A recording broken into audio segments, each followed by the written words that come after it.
Hello বন্ধুরা, আজ আমরা যাচ্ছি বিখ্যাত কথাশিল্পী শরৎচন্দ্র চট্টোপাধ্যায়ের বাড়ি, যেটি হাওড়া জেলার একটি নির্মিত গ্রামে সান্তাবেরে অবস্থিত, আর যেটি আমাদের বাড়ি থেকে কিছুটা দূরত্বে অবস্থিত। তো যাওয়া যাক সেই বিখ্যাত কথাশিল্পী শরৎচন্দ্র চট্টোপাধ্যায়ের বাড়ি, আর তোমরা শেষ পর্যন্ত ভিডিওটি দেখতে থাকো।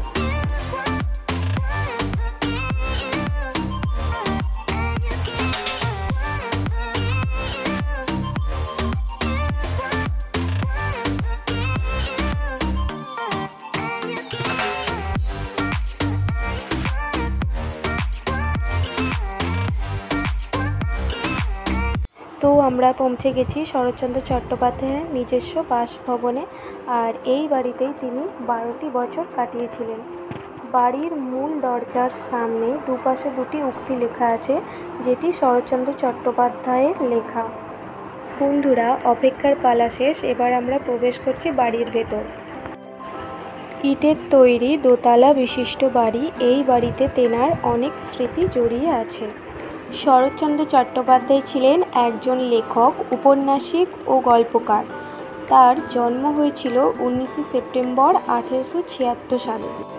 এই দক্ষিণ এশিয়ার তথা বাংলা ভাষার সবচেয়ে জনপ্রিয় কথা সাহিত্যিক। তার অনেক উপন্যাস ভারতের প্রধান ভাষাগুলোর মনোনীত হয়েছে।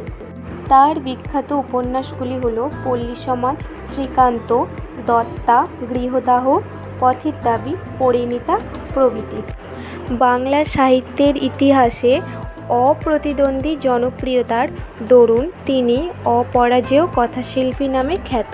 তিনি মৃত্যুবরণ করেন 16 জানুয়ারি 1938 সালে।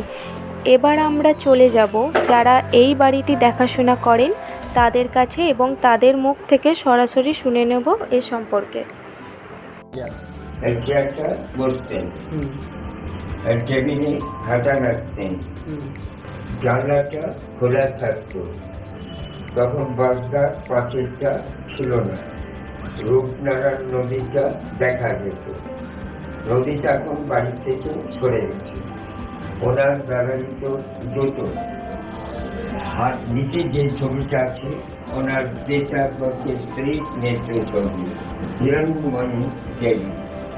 ওনার মৃত্যুর পরে উনি 23 বছর পরে মারা গেছিলেন। এরপর আমরা চলে এসেছি একটু নদীর ধারের দিকে, আর এটাই হচ্ছে আমাদের রূপনারায়ণ নদী। আর তোমরা যারা ভাবছো এখানে আসবে, তো তোমরা আসো, খুবই সুন্দর জায়গাটা, খুবই মজার।